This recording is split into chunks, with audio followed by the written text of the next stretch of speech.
오늘날에는 어떤 사실이 과학적으로 증명되면 대부분의 사람들이 믿게 된다. 특히 합리적인 이성을 존중하는 서양인들에게 더욱 두드러진 현상이다. 환생 또한 서양인들에 의해 과학적으로 연구되고 있다. 지금까지 종교적 교리나 신념은 과학적으로 검증하기 어려웠지만 환생의 경우는 이와 달리 과학적 검증이 가능하다. 즉, 전생을 기억하는 사람의 주장을 검증해보면 되는 것이다.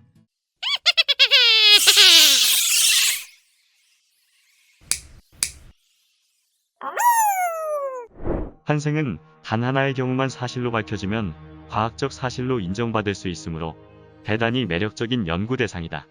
최근 들어 환생에 관한 책이 많이 등장하게 되면서 특히 최면술에 의한 전생태행 연구가 많이 소개되었지만 이런 연구는 상당히 문제점이 많다. 인간의 잠재적인 무의식은 온갖 인상이 다 기록되어 있으므로 진실이 아닌 간접적인 경험이 섞여 있기 일쑤이다. 즉 신뢰성이 떨어진다. 가장 권위 있는 환생 연구가인 이안 스티븐슨 박사도 이런 최면술에 의한 방법은 별로 신뢰하지 않는다. 그는 최면술을 이용하지 않고 자연 발생적으로 자기의 전생을 기억하고 있는 아이들을 직접 만나 과학적으로 연구를 진행하였다. 실제로 이안 스티븐슨 교수팀은 세계 각 지역의 어린아이들이 현재 살고 있는 장소와는 전혀 무관한 사람들과 장소, 사건들을 기억하고 있음을 발견했다.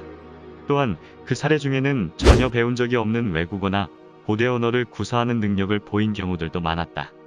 이 어린이들은 수백 또는 수천 마일 떨어진 곳의 마을이나 가족들, 십수년 전에 일어난 사건들과 관련한 구체적이고 상세한 사항들을 알고 있었다. 또한 이 어린이들 가운데 많은 수가 윤회 사상이 일반화되어 있는 인도나 티베트 등지 출신이 아닌 서구의 어린이들이었다. 스티븐슨 교수는 이와 같은 2,500여 건의 케이스를 조사해왔고 이미 죽은 다른 사람들의 삶을 달리 설명할 길이 없이 정확히 알고 있는 20명의 아이들의 케이스를 전생을 기억하는 아이들이란 책으로 출간했다. 그 외에도 이와 같은 자연 발생적 전생 기억을 연구하는 사람도 많이 있으며 어린이들은 잘 꾸며진 거짓말을 하기 어렵다는 점에서 과학적 연구에 큰 중요성을 가지고 있다. 한편 최면술에 의한 방법도 엄밀한 검증을 통해 예외적으로 진실성이 높은 경우도 있다. 이안 스티븐슨 박사도 드물게 몇 가지 경우에는 그 신뢰성을 인정하기도 했다. 그러나 자신이 과거에 역사적으로 유명한 인물이었음을 주장하는 경우는 거의 신뢰할 수 없는 주장으로 과학적 연구에서는 대부분 무시된다.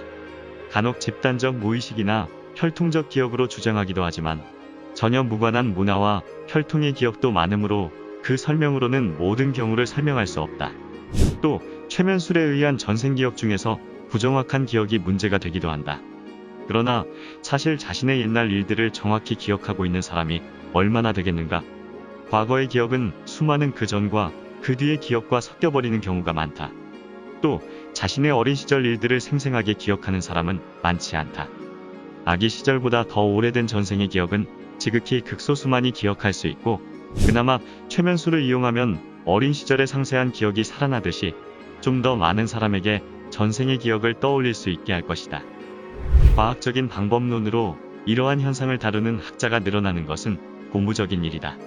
과학의 탐구 단계는 먼저 어떤 현상에 대해 의문을 갖는 문제인식, 그 다음 설명 가능할 것으로 생각되는 판단을 잠정적으로 제시하는 가설 설정, 그리고 이 가설을 효과적으로 증명할 수 있는 절차를 고안하는 탐구 설계와 이에 따라 통제된 조건 아래 실험을 행하는 탐구 수행, 그리고 그 결과로 얻어지는 많은 자료를 분석하여 찾아내는 자료 해석, 마지막으로 관찰 및 실험 결과로부터 얻어진 자료를 해석해서 가설을 검증하여 종합적인 결론을 이끌어내는 결론 도출이 있다.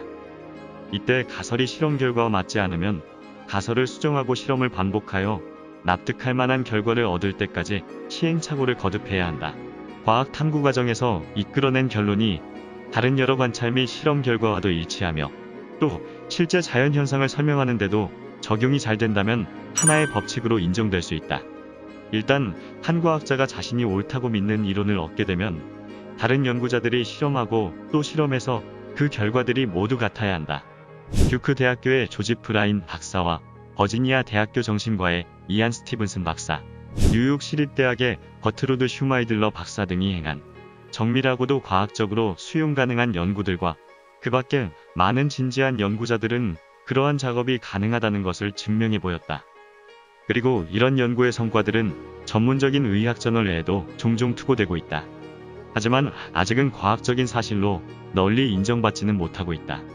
아무래도 새로운 생각을 받아들이기에는 분위기가 무르익지 않았기 때문일 것이다. 대부분의 과학자들은 이러한 논문들을 과학적으로 세밀히 검토하기보다는 무시해버리려고만 한다. 이것들을 상세히 검토하면 자신들이 믿어왔던 모든 것들이 무너질 것이라는 공포 때문일 것이다. 지금 현대 세계의 주류가 환생을 받아들일 수 없는 유물주의자와 기독교인이므로 그러한 태도가 어쩔 수 없는 것일 수도 있다. 그러나 갈릴레이의 그래도 지구는 돈다처럼 광신과 편견에 의해 말살되어 버리고 말 것 같던 사실도 나중에는 모두가 의심할 여지 없는 사실로 받아들일 날이 오고야 만다. 환생에 대한 논의가 공론화되고 환생 신드롬이란 말까지 나오게 되자 이에 대한 반발과 공격도 적지 않다. 그러나 그러한 말들을 잘 살펴보면 무지와 편견으로 인한 것이 거의 대부분이다. 비판을 하려면 제대로 그 내용을 알아보고 하라는 것이다. 지금부터 그중 몇 가지를 분석해 보겠다. 일부에서는 환생이라는 개념을 말도 안 되는 미신으로 사람들을 현혹시키는 것이라고 말하는 경우도 있다. 그러나 과학적으로 증명할 길도 없고 비합리적이고 독단적인 도그마로 가득 차 있는 기성 종교들보다 훨씬 과학적이고 합리적인 것이 바로 환생이다. 태어나면서부터의 불평등, 선인의 불행과 악인의 번영 등을 가장 합리적으로 설명할 수 있는 이론은 환생밖에는 없다. 또한 오늘날 어떤 종교도 인간의 타락과 죄악을 막을 힘을 잃게 되었지만 환생이 과학적 사실로 밝혀지면 대부분의 범죄도 사라지게 될 것이다. 환생은 반드시 뿌린 대로 거둔다는 것을 의미하기 때문이다. 지금 죄를 지으면 이번 생이든 다음 생이든 반드시 그 빚을 갚아야만 한다는 것이 바로 카르마인 것이다. 어떤 사람은 이러한 카르마를 운명론적으로 해석하여 아무리 열심히 하더라도 전생에 지은 죄가 있어서 안 된다는 논리라고 비난하는 경우가 있는데 이는 단순히 환생의 의미를 모르는 무식에서 나온 말에 불과하다. 현생이 어려운 것은 전생에 내가 잘못해서 그렇다고 치자. 그러면 다음 생은 어떻게 결정된다는 말인가? 바로 이번 생에서 내가 하는 일에 달려있다는 것이 된다. 내가 이번 생에서도 죄만 저지른다면 그 결과는 다음 생에서 고통으로 나타날 것이다. 그러나 내가 어려운 사람을 돕고 헌신적인 삶을 산다면 다음 생은 행복하게 될 것이다. 내가 태국에 여행을 갔을 때의 일이다. 어떤 20대 초반으로 보이는 젊은 남자가 스포츠카를 타고 내 옆을 지나갔다. 그때 여행 가이드가 나에게 하는 말이 한국이었으면 젊은 남자를 두고 부모 잘 만났다. 금수저라서 부럽다. 라고 했을 텐데 태국에서는 전생에 얼마나 착한 일을 많이 했으면 현생의 부잣집 아들로 태어났을까? 나도 착하게 살아야지. 이렇게 생각한다는 것이다. 이게 과학적인 사실이라면 누가 감히 악한 일을 할 수 있겠는가? 또 물에 빠진 사람은 전생에 남을 물에 빠뜨린 죄 때문에 자기도 빠진 것이니 구할 필요가 없다고 생각할 수도 있지 않느냐는 비난은 기가 차는 얘기이다. 그 사람을 구하지 않으면 구할 수 있으면서 그 구하지 않은 죄로 내가 물에 빠지게 될 것이라는 것이 더 합리적으로 보인다. 사실 이 카르마라는 것은 죄에 대한 벌이라는 관념보다 영적으로 성숙해지기 위한 시련이라고 보는 시각이 훨씬 설득력이 있어 보인다. 즉, 대학교에서 어떤 과목을 제대로 이수하지 못하면 다시 재수강을 하듯이 특정한 인격적 성장에서 실패하면 다시 기회를 주는 것이지 벌을 부과하는 것은 아니라는 것이다. 취업활동에 정신없는 4학년생에게 재수강이 벌처럼 느껴질지 모르지만 그것은 그 학생을 괴롭히려는 것이 아니다. 비록 상황이 더욱 어려워졌다고 해도 배워야 할 것은 배워야 졸업을 할 수 있는 것이다. 또 문제점을 구체적인 예로 드는 경우도 있다. 첫째, 기원전이라는 단어를 사용하고 있다. 그러나 환생을 주장하는 사람이 살았다고 하는 그 시대에는 기원전후라는 개념 자체가 없다. 기원전과 후의 기준이 바로 예수님이시기 때문이다. 그런데 어떻게 자기가 기원전에 살았는지 기원후인지 구분할 수 있겠는가? 전생 기억을 주장하는 경우가 모두 사실인 것은 아니다. 잘못된 기억 또는 환상인 경우도 실제로 있다. 그러나 앞에서도 얘기했듯이 거짓말이 하나 섞여 있다는 사실이 환생이 거짓임을 증명할 수는 없다. 단 한 경우만 사실로 밝혀져도 환생이 사실임을 증명할 수 있는 것 아닌가? 그리고 기원전의 일은 과학적인 연구 대상에서 제외되는 경우가 대부분이다. 검증할 방법이 없기 때문이다. 둘째, 전생을 얘기하는 사람은 자기가 살았다고 주장하는 당시의 언어를 사용하지 않는다. 왜 그 당시의 언어로 얘기하지 않고 현재의 언어를 사용하는가? 라고 묻는 경우가 있는데, 실제로 배운 적이 없는 외국어나 고대 언어를 사용하는 경우가 보고되어 있다. 셋째, 과학적으로 사람이 짐승이 될 수 없다. 환생을 주장하는 사람들은 사람이 짐승이 되거나 짐승이 사람이 될 수 있다고 한다. 그런데 진화론자들조차도 사람이 짐승이 되거나 짐승이 사람이 되는 것은 부인하고 있다. 진화론자들이 주장하는 진화에는 대진화와 소진화가 있다. 대진화는 종과 종의 변화를 의미하고 소진화는 종 내에서 일어나는 변화를 말한다. 그러나 진화론자들조차도 종 사이의 변화인 대진화는 인정하지 않고 소진화만을 주장하고 있다. 모든 짐승은 짐승의 형상대로 만들었다. 환생에 대한 갖가지 설 중에 불교나 힌두교의 윤회설에서는 인간이 동물로 태어나기도 한다는 얘기가 나오는데, 현대의 연구자들은 이것을 부인하고 있다. 동물로 태어났다는 기억은 없는 것이다. 그래서 대부분의 전생 연구자들은 인간이 동물로 태어나는 일은 없을 것이라고 생각하고 있다. 위에서 진화론을 이용하여 과학적으로 반박하고 싶었겠지만 이 논의와는 전혀 관계없는 얘기다. 우주의 기본 법칙은 진화다. 영혼도 진화하고 육체도 진화한다. 어쨌든 진화론은 엄연한 과학적인 이론이므로 인정할 것은 인정해야 한다. 소위 창조과학이라는 것은 과학을 비과학으로 만들려는 어리석은 시도이다. 또 악령이나 귀신에 빙의된 것이라고도 말하는데, 이러한 주장은 환생설보다도 더욱 비과학적인 얘기이다.